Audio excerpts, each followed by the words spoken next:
বন্ধুরা, অন্নপূর্ণা ভান্ডার নিয়ে এবার এমন একটা অফিসিয়াল আপডেট সামনে এসেছে যেটা দেখে অনেকেই অবাক। কারণ পোর্টালে এখনও অবধি অফিসিয়ালি বেঙ্গলি এবং ইংরেজি ল্যাঙ্গুয়েজে অ্যাপ্লিকেশন ফর্ম আপলোড হয়ে গেছে। আর এই ফর্মের ভিতরে যা যা তথ্য চাওয়া হয়েছে সেটা দেখলে আপনারাও বুঝবেন বিষয়টি অনেক বড় লেভেলে যেতে চলেছে। সবচেয়ে বড় কথা, অফলাইন অ্যাপ্লিকেশন ফর্ম ডাউনলোড করার অপশান থাকলেও অনলাইন অ্যাপ্লাই এখনও শুরু হয়নি। কিন্তু ফর্মের ভিতরে এমন কিছু সেকশন আছে যেগুলো নিয়ে মানুষের মধ্যে খুবই কনফিউশন তৈরি হয়েছে এবং সোশ্যাল মিডিয়াতে ব্যাপক আলোচনা চলছে। তো এই ফর্মটি অনেকেই দেখেছো, এটা 12 পাতার ফর্ম। তাহলে আজকের এই ভিডিওতে আমি অফিসিয়াল ফর্মটি পুরোপুরি অ্যানালিসিস করে দেখাবো কোনখানে কি কি লাগবে, কেমন করে সঠিকভাবে ফিল আপ করতে হবে এবং কত তারিখের মধ্যে সেটি জমা দিলে কত তাড়াতাড়ি সম্ভব তুমি অন্নপূর্ণা ভান্ডারের টাকাটা তোমার অ্যাকাউন্টে পাবে। এইগুলো সব জানতে তুমি ভিডিওটা একদম শেষ পর্যন্ত দেখো। অন্নপূর্ণা যোজনা নতুন ফর্ম ফিল আপের একদম বিস্তারিত তথ্য বলতে কাদেরকে নতুন ফর্ম ফিল আপ করতে হবে সেটা নিয়ে অনেকেরই কনফিউশন ছিল। তো প্রত্যেক মহিলাকে নতুন করে ফর্ম ফিল আপ করতে হবে, এমনকি যারা লক্ষ্মী ভাণ্ডারের টাকা আগে পেত তাদেরকেও কিন্তু ফর্ম পূরণ করা আবশ্যক। সময়সীমা বলতে কি দিয়েছে মুখ্যমন্ত্রী মহাশয়, আগামী 90 দিন পর্যন্ত চলবে অফলাইন ও অনলাইন ফর্ম ফিল আপ। কবে থেকে না, 1 জুন থেকে 90 দিন পর্যন্ত। 2 জুনের মধ্যে যারা ফর্ম ফিল আপ করে জমা দিবে তাদের কিন্তু 3 জুনের মধ্যে অ্যাকাউন্টে 3000 টাকা করে মাসে মাসে টাকা ঢুকবে, এমনই কথা বলেছে মুখ্যমন্ত্রী শুভেন্দু অধিকারী মহাশয়। আর যারা ফর্ম জমা দিতে না পারবে 2 জুনের মধ্যে, তারা কিন্তু যতদিন না এই অন্নপূর্ণা ভাণ্ডারের ফর্মটা জমা দিচ্ছে ততদিন পর্যন্ত লক্ষ্মী ভাণ্ডারেরই 1500 টাকা করে পাবেন। পরবর্তী ধাপ কী হবে না, কি অন্নপূর্ণা যোজনার টাকা শুরু হয়ে গেলেই কিন্তু লক্ষ্মী ভাণ্ডার পরিষেবা বন্ধ হয়ে যাবে, বেতনভোগী প্রাপকদের বাছাই করা হবে। আর ফর্ম সবথেকে বড় এখন ইম্পর্টেন্ট জিনিস যেটা হচ্ছে যে এই ফর্মটা, অফলাইন ফর্মটা কীভাবে বা কোথায় ফিল আপ করা হবে, মানে ফর্ম পূরণের স্থান, সেটা শহরের ক্ষেত্রে পুরসভা, ওয়ার্ড ভিত্তিক ব্লক অফিস, আর গ্রামের ক্ষেত্রে পঞ্চায়েত থেকে বাড়ি বাড়ি গিয়ে ফর্ম ফিল আপ করা হবে। এছাড়াও বিডিও অফিসে এবং বিধায়করা এই ফর্ম ফিল আপের দায়িত্ব পেয়েছেন। আর অযোগ্য কারা না, অবসরপ্রাপ্ত যারা যারা আয়কর দেয় বা ইনকাম ট্যাক্স দেয় বা সরকারি পোষিত যে কোনো চাকরিজীবী। আর কাদের অথরিটিতে এই কাজটা হবে না, মুখ্য সচিব, অর্থ সচিব, জেলাশাসক, বিডিও, পুর কমিশনার, আধার কর্মীরা এর সাথে যুক্ত থাকবেন। আয়ুষ্মান ভারতের রেজিস্ট্রেশন শুরু হয়েছে, জুলাইতে কার্ড দেওয়া হবে, এটাও কিন্তু সেদিন জানানো হয়েছে। তো চলো দেখে নেওয়া যাক কীভাবে তোমরা অফিসিয়ালি পোর্টাল থেকে বাংলায় ফর্মটা ডাউনলোড করবে, সেটা দেখাবো। তারপর দেখাবো কীভাবে সেটা ধাপে ধাপে ফিল আপ করতে হবে। তো চলো দেখে নেওয়া যাক। এখানে যে কোনো সার্চ বারে তুমি socialsecurity.wb.gov.in এটা সার্চ করলেই অন্নপূর্ণা যোজনার যে অফিসিয়াল পোর্টাল সেটা তোমাদের সামনে ওপেন হয়ে যাবে। দেখতে পাচ্ছ এটা হচ্ছে অফিসিয়াল পোর্টাল। এখানে দেখো download Annapurna Yojana form in English লেখা আছে, ডাউনলোড অন্নপূর্ণা যোজনা ফর্ম বাংলায় লেখা আছে, আবার হিন্দিতেও লেখা আছে। তো তোমরা এখানে যে কোনো একটার মধ্যে, উপরে দুটোর মধ্যে যে কোনো একটাতে টাচ করলেই তোমরা ইংরেজিতে বা আবার বাংলাতে সেটা ডাউনলোড করতে পারবে। তো চলো আমি ডাউনলোড করে রেখেছি, ফর্মটা কীভাবে ধীরে ধাপে ধাপে ফিল আপ করবো সেটা দেখে নাও। তো বন্ধুরা, এটা হচ্ছে অন্নপূর্ণা যোজনার পারিবারিক তথ্য সংগ্রহের ফর্ম। এখানে কিন্তু ক্লিয়ারলি লেখা আছে প্রতিটি বিভাগ পূরণ করা বাধ্যতামূলক, তোমরা এখানে দেখতে পাচ্ছ, ঠিক আছে।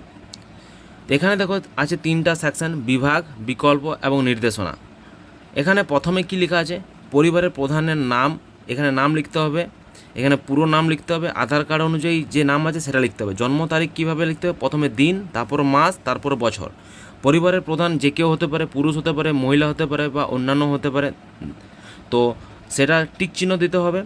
আর পরিবারের প্রধানের আধার নাম্বার এখানে দিতে হবে। ডিজিটাল রেশন কার্ডের পারিবারিক আইডি মানে রেশন আইডি যেটা, সেটা তোমাকে এখানে দিতে হবে। পরিবারের সদস্য সংখ্যা এখানে কতজন সে শুধুমাত্র সংখ্যায় লেখা আছে, মানে 4 জন হলে 4, 5 জন হলে 5, সেভাবে লিখতে হবে।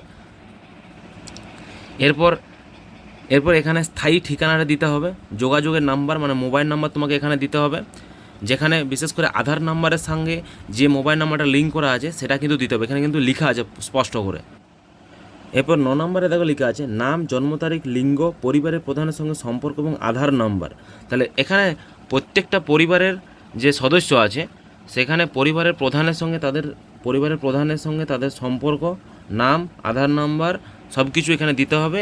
আর এছাড়াও কে কে অন্নপূর্ণা যোজনার জন্য আবেদন করছে তাদের জন্য এখানে হ্যাঁ লিখতে হবে, হ্যাঁ হ্যাঁ হ্যাঁ, এইগুলো যে বক্সগুলো করা আছে এগুলো কিন্তু টিক চিহ্ন দিতে হবে, ঠিক আছে। এভাবে সদস্য সংখ্যা যতগুলো আছে ততগুলো দিতে হবে। এরপর পরিবারের প্রধান এবং পরিবারের সকল প্রাপ্তবয়স্ক সদস্যের ব্যাংক অ্যাকাউন্ট, ঠিক আছে, HOF মানে হেড অফ দ্য ফ্যামিলি, তার ব্যাংক নাম, অ্যাকাউন্ট নাম্বার, IFSC কোড দিতে হবে। এছাড়াও সদস্যদের প্রত্যেকের ব্যাংক ডিটেলস কিন্তু এখানে দিতে হবে। আর এখানে দেখো লেখা আছে ডিবিটি ক্রেডিটের জন্য আধার লিঙ্কযুক্ত ব্যাংক অ্যাকাউন্ট প্রদান করুন, মানে এমন একটা ব্যাংক অ্যাকাউন্ট দিতে হবে যেটার সাথে কিন্তু ডিবিটির লিঙ্ক করা আছে। এটা কিন্তু এখানে ফর্মটাতে মেনশন করা আছে ক্লিয়ারলি। তো এখানে ব্যাংক ডিটেলস দেওয়ার পর এখানে দেখো এপিক নাম্বার, HOF মানে হেড অফ দ্য ফ্যামিলি এবং সকল প্রাপ্তবয়স্ক সদস্যের ভোটার তালিকার অংশ। এখানে HOF এপিক নাম্বার মানে এখানে যে তোমাদের পরিবারের হেড তার এপিক নাম্বার দিতে হবে, বিধানসভা ক্ষেত্র দিতে হবে এবং অংশ নাম্বার দিতে হবে। এছাড়াও সদস্য যেগুলো আছে পরিবারে তাদের সবার কিন্তু ওই একইভাবে এপিক নাম্বার, বিধানসভা ক্ষেত্র এবং অংশ নাম্বারটা কিন্তু এই ফর্মে দিতে হবে।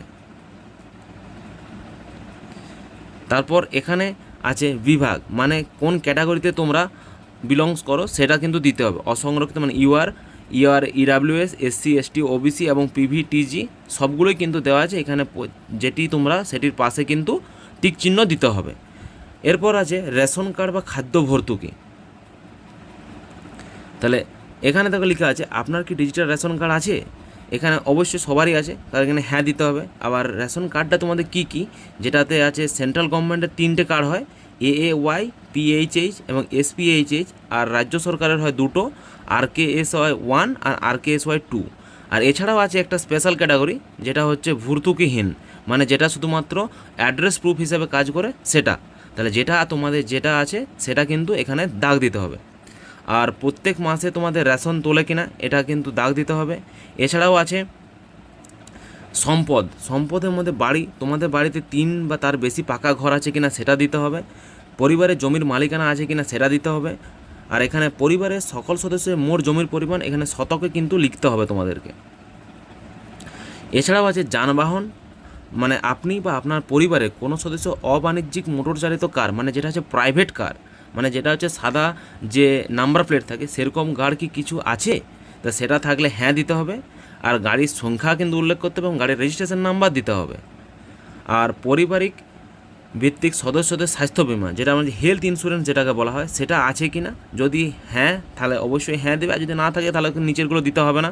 যদি হ্যাঁ থাকে তাহলে কিন্তু সবগুলো দিতে হবে, যে সেটা সরকারি না বেসরকারি স্বাস্থ্য বিমা, সেটাতে কত বিমার অঙ্ক মানে সাম এসুয়ার কত, প্রিমিয়াম কত করে লাগে, এগুলো কিন্তু দিতে হবে। পরিবারের প্রধানের যেমন দিতে হবে, প্রত্যেক সদস্য যাদের যাদের আছে তাদের সবাইকার কিন্তু এই ডিটেলসগুলো দিতে হবে।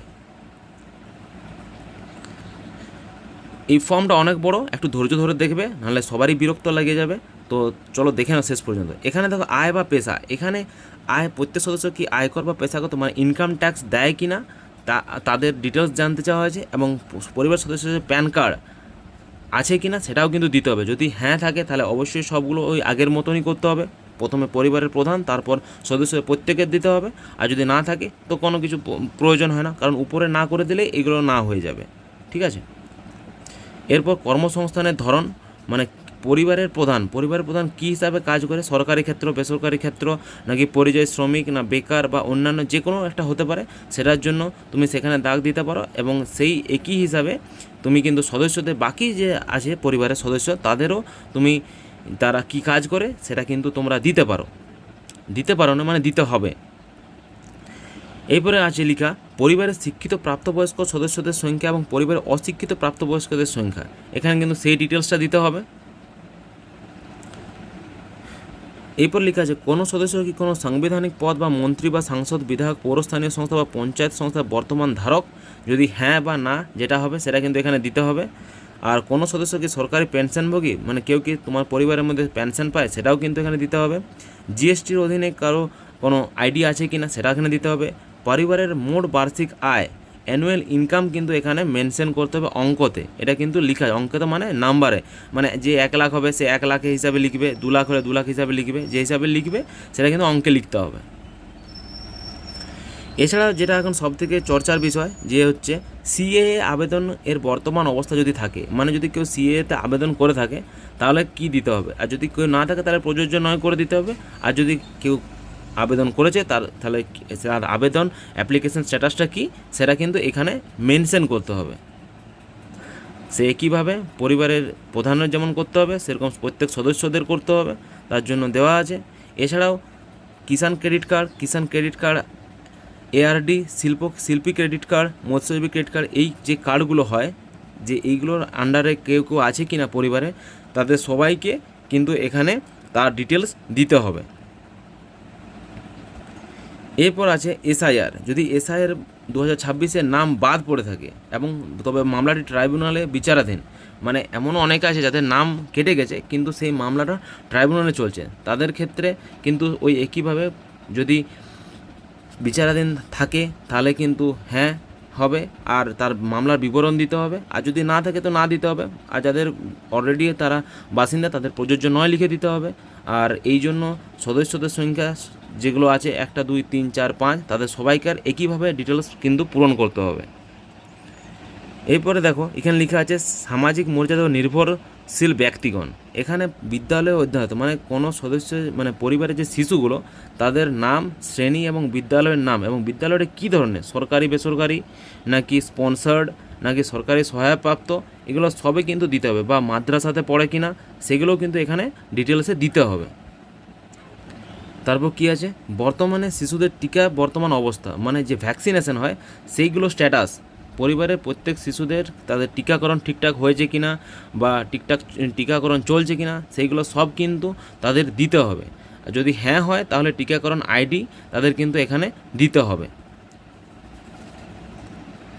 এছাড়াও আপনি কি কোনো রকমের সরকারি প্রকল্পের সুবিধা বা ডিবিটির মাধ্যমে টাকা পাচ্ছেন, মানে কোনো স্কিম কি অলরেডি তুমি পাচ্ছো কি পাচ্ছ না সেটা কিন্তু এখানে দিতে হবে। প্রকল্প মানে যে প্রকল্পে তুমি না পাচ্ছ তার নাম, একটা প্রকল্পে পেলে একটা, দুটোতে পেলে দুটো, মানে 5টা পর্যন্ত দাগ দেওয়া আছে। পরিবারের প্রধানের যেমন প্রকল্প আছে 5টা, সেরকম প্রত্যেক সদস্য যদি পরিবারের প্রধানের সাথে সাথে প্রত্যেক সদস্য পায় সেই প্রত্যেক সদস্যদের কিন্তু ডিটেলসটা এখানে দিতে হবে। আর এখানে দেখো লেখা আছে এখানে ঘোষণা বা সম্মতি, মানে উপরে যে তুমি ডিটেলসগুলো দিয়েছো সেগুলো তুমি নিজে মানে জ্ঞান এবং ধৈর্য সহকারে দিয়েছো বা যেটা প্রত্যেকটা সত্যি সেইগুলোর জন্য তোমাকে এখানে সাইন করতে হবে। আর এখানে দেখো একটা জিনিস লেখা আছে যেটা হচ্ছে মানে নোটিশ হিসাবে, যে পরিবার বলতে এমন একদল ব্যক্তিকে বোঝায় যারা সাধারণত একসঙ্গে বসবাস করেন এবং একই রান্নাঘর থেকে খাবার গ্রহণ করেন। মানে একটা ফ্যামিলিতে যদি শ্বশুর শাশুড়ি একটাতে হয় আর তাদের ছেলে বৌমা নাতি আলাদা হয়, সেক্ষেত্রে কিন্তু ওই শ্বশুর শাশুড়ি আলাদা ফর্ম ফিল আপ করতে হবে, আর ওই ছেলে বৌমা নাতি তাদের আলাদা ফর্ম ফিল আপ করতে হবে। এটা কিন্তু এখানে মেনশন করা আছে।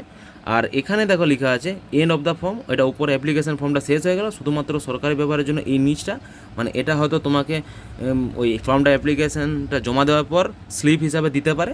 এখানে এটা কিন্তু লেখা আছে। এই জায়গাটা তোমাদেরকে ফর্ম ফিল আপ করতে হবে না, এটা সরকার থেকে করে দেওয়া হবে, মানে যেখানে তুমি জমা দেবে সেখান থেকে করে দেওয়া হবে। এটাই হচ্ছে এই 12 পাতার ফর্ম। তো বন্ধুরা, এখন সবচেয়ে বড় প্রশ্ন, যখন এত ডিটেল ফর্ম অলরেডি পোর্টালে আপলোড হয়ে গেছে তাহলে অনলাইন অ্যাপ্লাই কবে শুরু হবে? অনলাইনেও কি একই রকমভাবে এত বড় ফর্মই ফিল আপ করতে হবে? এখনও official online form fill up শুরু হয়নি, তাই কোনো রকম ফেক লিঙ্কে কিন্তু ক্লিক করবেন না। এটা কিন্তু অনেকেই অপেক্ষা করে বসে আছে, একটা ভুল হলে তোমার কিন্তু সব ডিটেলস তাদের কাছে চলে যাবে। নতুন আপডেট আসলে আমি সবার আগে ভিডিও নিয়ে আসবো। ভিডিওটি ইউজফুল লাগলে লাইক করুন, চ্যানেলকে সাবস্ক্রাইব করে রাখুন, আর কমেন্ট করে জানান এই ফর্ম দেখে আপনাদের কী মনে হচ্ছে। ধন্যবাদ।